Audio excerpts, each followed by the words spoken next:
আরজিকর কাণ্ডের আজকে রায়। দেখুন, রায় কি হবে বিচারক সেটা দেবে, তারপরের ভিত্তিতে বলতে পারবো। তবে একটা কথা আমি বলতে পারি, দায়িত্ব নিয়ে বলছি, এটা আমার রেসপন্সিবিলিটি, অন্য কেউ নয়, যে যারা তদন্তকারী সংস্থারা গাফলতি আছে, গাফলতির প্রমাণ হিসাবে 90 দিনের মধ্যে চার্জশিট না দেওয়ার ফলে জামিন পেয়ে গেল। নদিয়া জেলার কল্যাণী বিধানসভার অন্তর্গত সগুনা গ্রাম পঞ্চায়েতের অধীনস্থ বসন্তপুরে গড়ে ওঠা এইমস হসপিটালের উল্টো দিকে একটি বেসরকারি লজে আইএসএফ এর পক্ষ থেকে অনুষ্ঠিত হলো রক্তদান শিবির। সেখানে উপস্থিত ছিলেন ভাঙড়ের বিধায়ক তথা আইএসএফ এর চেয়ারম্যান নওশাদ সিদ্দিকী ভাইজান। আইএসএফ এর একাধিক নেতৃত্ব কর্মীরা শনিবারের এই রক্তদান শিবিরে উপস্থিত হন। এদিন শনিবারের এই রক্তদান শিবিরে যোগ দিয়ে সংবাদ মাধ্যমের মুখোমুখি হয়ে নওশাদ সিদ্দিকী আরজিকর রায়ের ঘোষণা নিয়ে তদন্তকারী সংস্থার বিরুদ্ধে গাফিলতির অভিযোগ আনলেন। যদিও রায়কে চ্যালেঞ্জ করে আপার কোর্টে কিভাবে যাওয়া যায় সেটা পরিবারের সঙ্গে কথা বলে জানা যাবে। রায় যে কি আসবে সেটা স্পষ্ট বোঝা যাচ্ছে। ফলে এটা কি হবে আগামী দিনে, কি রায় আসবে সেটা প্রশ্ন থেকে যাচ্ছে। সেই রায়কে চ্যালেঞ্জ করে আপার কোর্টে যাওয়া যায় সেটা তো পরিবারের সাথে কথা বলে জানা যাবে কি তারা কি পদক্ষেপ নিতে চাইছে। যদি আমার কাছ থেকে কোনো সহযোগিতা চাই আমি তাকে দিতে প্রস্তুত আছি। কিন্তু আমি আবারও বলছি, এই আরজিকরের কাণ্ড নিয়ে কেন্দ্র সরকার রাজ্য সরকারের অর্থাৎ তৃণমূল বিজেপির মধ্যে একটা বোঝাপড়া হয়েছে। যে বোঝাপড়াতে সিবিআই এর যে তৎপরতা দেখানো দরকার সেই তৎপরতা অনেক কম আমরা দেখেছি। একটা কথা বলা বাহুল্য যে আরজিকর কাণ্ড নিয়ে রাজ্য সরকার এবং কেন্দ্রীয় সরকার তৃণমূল বিজেপি একটা বোঝাপড়া রয়েছে তাদের দুজনের। যে বোঝাপড়াতে সিবিআই এর তৎপরতা যেভাবে হওয়া উচিত ছিল সেভাবে হয়নি। সেই শুভেন্দু অধিকারী মুখে একবারও শোনা গেল না অপদার্থ ব্যর্থ সিবিআই। 90 দিনের মাথায় চার্জশিট দিতে হবে, তিনি কথাগুলো চেপে যাচ্ছেন। এর থেকে বোঝা যায় দাদা দিদির টপ লেভেলের সেটিং রয়েছে। পাশাপাশি ভারতবর্ষের বাংলাদেশ থেকে আসা অনুপ্রবেশকারী ভুয়ো পাসপোর্ট জাল নথিপত্রের জন্য আটকে গেছে, এই বিষয় নিয়েও মন্তব্য করলেন নওশাদ। অনুপ্রবেশ প্রসঙ্গে একে অপরকে দিয়ে দায়ী ঠেলাঠেলি করছে, ভুতু ম্যামা করছে, মূলত লাভ কার হচ্ছে এদের দুজনের জবাব দিতে হবে। আমাদের দেশের স্বার্থে, নিরাপত্তার স্বার্থে কেন্দ্র সরকার রাজ্য সরকারের দায়িত্ব আছে সিকিউরিটি প্রদান করা। পাশাপাশি পুলিশকে আর সচেতন ও সক্রিয় হতে হবে বলেই বার্তা দিলেন তিনি। যে শুভেন্দু অধিকারী সবসময় হিন্দুত্বের কথা বলে, হিন্দু হিন্দু কথা বলে, সেই তো শুভেন্দু অধিকারী মহাশয়ের মুখে একবারও শুনলাম না যে অপদার্থ ব্যর্থ সিবিআই 90 দিনের মধ্যে চার্জশিট দিতে, এতটুকু কথা শুনলাম না। তাহলে তিনিও চুপ করে যাচ্ছেন, তার নীরবতা একটা আমাদেরকে বোঝাচ্ছে যে হয়তো দাদা দিদির একটা টপ লেভেলের সেটিং হয়েছে, যে সেটিং এর ফলে আমাদের তিলোত্তমার ক্ষেত্রে এই তদন্তের ক্ষেত্রে গরিমাসি হয়েছে, তদন্তের ক্ষেত্রে অনেক ঝোলঝাল হয়েছে। যেভাবে অনুপ্রবেশকারী বিগত দিনে বেড়েছিল, এখন দেখা যাচ্ছে রাজ্যে একের পর এক জাল সার্টিফিকেট, পাসপোর্ট এবং এখানে ধরা পড়ছে। তাতে করে কি অনুপ্রবেশ আটকানো যাচ্ছে? শুনুন, এইটাকে নিয়ে রাজ্য সরকার কেন্দ্র সরকার দায় ঠেলাঠেলি করছে, তু ম্যায় ম্যায় করছে। এদের দুজনকে জবাব দিতে হবে। কেন্দ্র সরকারেরও দায়িত্ব আছে দেশকে নিরাপদে রাখা, দেশের সিকিউরিটি প্রোভাইড করা। রাজ্য সরকারের দায়িত্ব হচ্ছে ইন্টারনাল সিকিউরিটিকে ঠিক করা। এই দুই সরকার শুধু রাজনৈতিক ফায়দা নেওয়ার জন্য, এটা তোমার দোষ ওটা ওই দোষ, আর আমরা নাগরিক, আমরা সাফার করছি, আমরা আতঙ্কিত আছি। যে 2200 কিলোমিটার বাংলাদেশের সাথে পশ্চিমবাংলা যে বর্ডার আছে তার অনেক কিলোমিটার এখনো কাঁটাতারের বেড়া নাই। সেই কাঁটাতারের বেড়া নিয়ে যখনই আলোচনা হয়, কেন্দ্র বলে রাজ্য জায়গা দেয় না, রাজ্য বলে কেন্দ্রের দোষ। এই এড়িয়ে যাওয়া বন্ধ করে ইগোকে দূরে সরিয়ে রেখে দুই কেন্দ্র সরকার রাজ্য সরকারে বসিয়ে এটাকে এই সীমান্তকে সিল করা হোক, এবং অভ্যন্তরীণ যেগুলো আছে, এই যে বার্থ সার্টিফিকেট থেকে শুরু করে বিভিন্ন সার্টিফিকেট যেগুলো ফেক হচ্ছে, যাদের জন্য ফেক হচ্ছে তাদেরকে সর্বোচ্চ শাস্তির ব্যবস্থা করা হোক। কারণ আপনারা দেখবেন, কদিন আগে শুনলাম কদম্বগাছি একটা অঞ্চল থেকে এই বার্থ সার্টিফিকেট গুলো ইস্যু করা হতো, তার বিরুদ্ধে ওটা হওয়ার পরে চুপ হয়ে গেল, আর কোনো খবর পেলাম না। সেই সময় যারা ছিল তদন্ত, যিনি অঞ্চলের সেক্রেটারি ছিলেন, প্রধান ছিলেন, উপপ্রধান ছিলেন, তাদেরকে তো জিজ্ঞাসাবাদ করা দরকার। যারা প্রশাসনে আছে তাদের না সহযোগিতা পেলে এই ধরনের অবৈধ কাগজগুলো তৈরি করা যায় না, আমি অন ক্যামেরা বলছি। আর তৃণমূলের সহযোগিতা না নিয়ে এই রাজ্যে এই ধরনের অন্যায় কাজ কেউ করতে পারবে না। তৃণমূল এতে জড়িত আছে। এবার তৃণমূলের যারা জড়িত আছে তাদের বিরুদ্ধে রাজ্য প্রশাসন কঠোর ব্যবস্থা নিলেই তো বুঝতে পারবো যে না, তারা এই অন্যায়ের বিপক্ষে। তারা যদি এড়িয়ে যাওয়ার চেষ্টা করে, তারা যদি লুকানোর চেষ্টা করে ওই দোষীদেরকে, তাহলে জানবো রাজ্য সরকার ইনভলভ আছে। এই অভিযোগে আটকাতে গিয়ে পুলিশ কর্মী গুলি খেলেছে। কোনটা? পুলিশ কর্মী গুলি হয়েছে গতকালকে শুনেছেন। তারপর কিন্তু বড় পুলিশের আধিকারিকরা বলেছেন এখন একটা না 4টে গুলি করবো আমরা।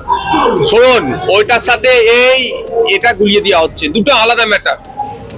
ওটা একটা খুন করেছে নাকি অভিযোগ আছে, তাই নিয়ে বিচার চলছিল, তার এটা থেকে সে এবার প্রশ্ন থেকে যাচ্ছে বন্দুকটা কোথায় আসলো, কোন কর্তা ওর সাথে যুক্ত আছে। এটা বিচার বিভাগীয় তদন্ত আমি দাবি জানাচ্ছি। তাকে গত রাত্রে নাকি এনকাউন্টার করেছে। ভারতবর্ষের আইনে যে যত বড়ই অপরাধী হোক না কেন তাকে বিচার ব্যবস্থার মাধ্যমে শাস্তি দেবে। এনকাউন্টার করা, মেরে দেওয়া, এটা ভারতবর্ষের বিচার ব্যবস্থাকে এটা এই ধরনের কোনো প্রভিশন নাই। যদি সে দোষী করে থাকে তাকে ফাঁসি দিয়ে দেবে। কিন্তু প্রশ্ন আসছে তাকে কাছে বন্দুকটা আসলো কোথা থেকে? প্রথম প্রশ্ন, সে পুলিশ কাস্টডি থেকে কিভাবে বেরিয়ে গেল? আমিও তো জালগাড়িতে এসেছি। আমাকে তো 42 দিন জেল আর পুলিশ কাস্টডি করেছে। আমি একাধিকবার তো জালগাড়িতে উঠেছি। জুটার পরে আমার মতো, আমি বিধায়ক, আমি পালাবো না, তাও ওখানে ঢুকিয়ে গেটে তালা মেরে দেয়। চাবি, ওই চাবিটা ড্রাইভারের কাছে থাকে। ড্রাইভার ওই চাবি দিলে স্টার্ট করে, মানে যে রিং এর মধ্যে থাকে সেই রিংটা দুটো চাবি থাকে। একটা হচ্ছে ড্রাইভারের স্টার্ট দেওয়ার জন্য, গাড়ি স্টার্ট দেওয়ার জন্য চাবি, আর একটা হচ্ছে ওই লক করে দেওয়ার পরে তালা। মানে আপনি যতক্ষণ না লক করছেন গাড়ি স্টার্ট হবে না। তাহলে বলুন সেখান থেকে পালালো কিভাবে? নাটক হচ্ছে এগুলো। এটা পরিকল্পিতভাবে খুন হয়েছে। বিচার বিভাগীয় তদন্ত আমি চাইবো। এনকাউন্টারের নামে কদিন আগে শুভেন্দু অধিকারী বলছিল না এই উত্তরপ্রদেশ বানাবো। মমতা ব্যানার্জি এক কদমে এগিয়ে গেছে। 15 মাস পরে উনি বলেছিল উত্তরপ্রদেশ বানাবো। ওনাদের আশা নাকি ওনারা জিতবে 2026-এ, মুখ থুবড়ে পড়বে শুভেন্দু অধিকারী। কিন্তু মমতা ব্যানার্জির সরকার, এই পুলিশ, তার 15 মাস আগে পৃথিবীর 3 ভাগ জল 1 ভাগ স্থল, তাই পানীয় জলের অভাব নেই। কিন্তু বিশুদ্ধ পানীয় জল একটাই, বৃষ্টি অ্যাকোয়া। প্রতি ফোঁটায় আনে তৃপ্তি, মেটায় তেষ্টা। বৃষ্টি অ্যাকোয়া, বিশুদ্ধ পানীয় জল। দিল্লিতে হারবে। দিল্লির মানুষ রাজ্য পরিচালনার দায়িত্ব একবারের জন্য বিজেপিকে দিতে চাইছে না। সেটা থেকে মাইন্ডকে কিছুটা ডাইভার্ট করা যদি যায়, সেই জন্যই এই ধরনের করছে। যেমন ভাবে গোয়াতে গিয়ে আমাদের তৃণমূল, আমাদের রাজ্যের যারা শাসনে আছে, তারা আমাদের রাজ্য থেকে তৃণমূল গিয়ে গোয়াতে কি বললো, 5,000 টাকা করে লক্ষ্মীর ভান্ডার দেবো যদি জিতে। অলরেডি যেখানে জিতে আছে সেখানে তখন 500 আর 1000 চলছিল, ওনে 5,000-এর স্বপ্ন দেখাচ্ছিল। অলরেডি বিজেপি যে সমস্ত স্টেট গুলোতে আছে কত টাকা দেয় তার ডেটাটা একটু চাওয়া দরকার ছিল।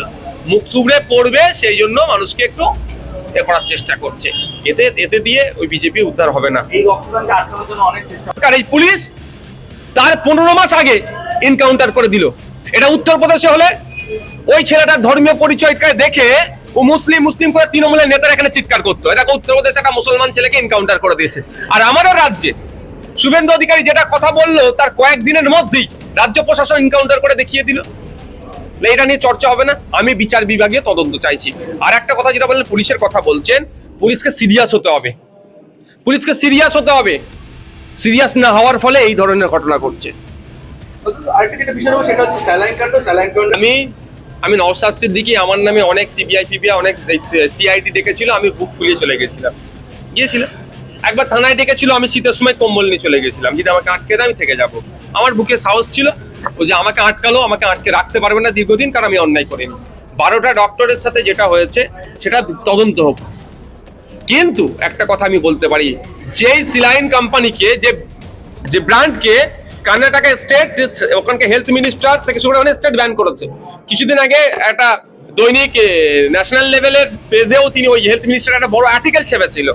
এর বিরুদ্ধে এই যে সিলাইন কোম্পানি যেটা প্রোভাইড করছে, কোম্পানির বিরুদ্ধে অ্যাকশন নেওয়ার জন্য ওখানকার হেলথ মিনিস্টার আমাদের স্টেটকেও নাকি বলেছিল, এই ধরনের আর্টিকেল ছেপেছিল। তারপরও এত ঘটনা ঘটছে, সিলাইন যারা প্রোভাইড করেছে সেই সংস্থার বিরুদ্ধে কি ব্যবস্থা গ্রহণ করেছে? ওই ঘোষবাবু নাকি একজন ওখানকার সংস্থার তিনি দায়িত্বে আছেন, তাদের বিরুদ্ধে কি ব্যবস্থা গ্রহণ করেছেন? তা না করে জুনিয়র ডক্টর গুলোর বিরুদ্ধে ওই ক্ষোভের খরা মানে আসলো নাকি? ওই যখন আমার তিলোত্তমাদের নিয়ে প্রতিবাদ করেছিল জুনিয়র ডাক্তাররা, সেই ক্ষোভটা কি এখন করছে? তবে মরার উপরে খাড়া হচ্ছে। তবে একটা কথা বলবো, জুনিয়র ডাক্তারদের ঘাবড়াবার কোনো ব্যাপার নয়, মাথা তুলে থাকবেন। ওই মিথ্যা ভাবে কাউকে বেশি দিন আটকে রাখতে পারবে না বা কিছু করতে পারবে না। জুনিয়র ডাক্তাররা নিশ্চিতভাবে এফআইআর কে চ্যালেঞ্জ করে ক্রসিং এ যাবে, নিশ্চিতভাবে এফআইআর কে ক্রসিং করার জন্য আপনার যাবে। আর কিন্তু ব্যাপারটা হচ্ছে, জুনিয়র ডাক্তারের বিরুদ্ধে আপনি এফআইআর করলেন, আমি আপনাকে বলবো সাথে সাথে যদি আপনি ওই স্যালাইন প্রস্তুতকারক সংস্থার বিরুদ্ধে আপনি ব্যবস্থা গ্রহণ করতেন, তাহলে বাংলার মানুষ কিন্তু আপনার পদক্ষেপটাকে সাধুবাদ জনতা গ্রহণ করত। আপনি তা না করে জুনিয়র ডাক্তারদের উপরে যেভাবে চাপিয়ে দেওয়ার চেষ্টা করছেন, তাদেরকে জুনিয়র ডক্টরগুলোকে ভয় দেখানোর চেষ্টা করছেন, বাংলার মানুষ বুঝতে পেরে যাচ্ছে আপনাদের আসল উদ্দেশ্য কি।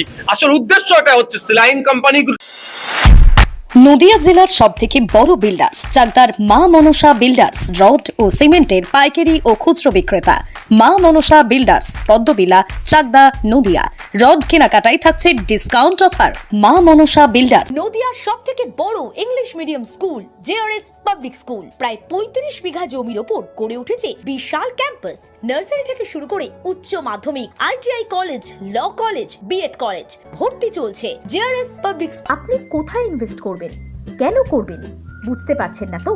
সঠিক গাইডলাইন পেতে আজই আসুন নদিয়ার চাকদাতে নিবেদিতা প্রাইভেট লিমিটেডে।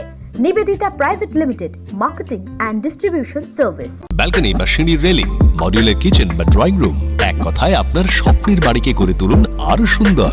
Chakdah ply centre, gorgeous look বা কোয়ালিটি সবে 3 number 1 Chakdah ply centre. Chakdah ply centre, KBM Chakdah Nadia. হোমওয়ার্কটা করেছো? হ্যাঁ স্যার। এ বাবা, ভুল করেছো কেন? চোখে কেমন ঝাপসা দেখছি, লিখতে আর পড়তে খুব সমস্যা হচ্ছে। চাকদার মডার্ন অপটিক্স থেকে ভালো চোখের ডাক্তার দেখিয়ে নাও। প্রতিদিন প্রকৃত চোখের ডাক্তার ও দৃষ্টি বিশেষজ্ঞ মডার্ন অপটিক্স চাকদহে।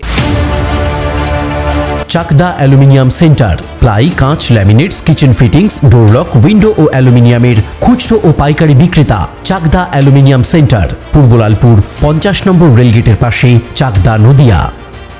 ভাবছেন 3 স্টার ক্যাটাগরিতে কাটাবে? রুম রে মাত্র 1500 টাকা থেকে স্টার, খাওয়া দাওয়া রিজনেবল প্রাইস। নদিয়ার একমাত্র 3 স্টার ক্যাটাগরি হোটেল এনবি সোনার বাংলা হোটেল, কল্যাণী এইমসের ঠিক উল্টো দিকে, কল্যাণী নদিয়া।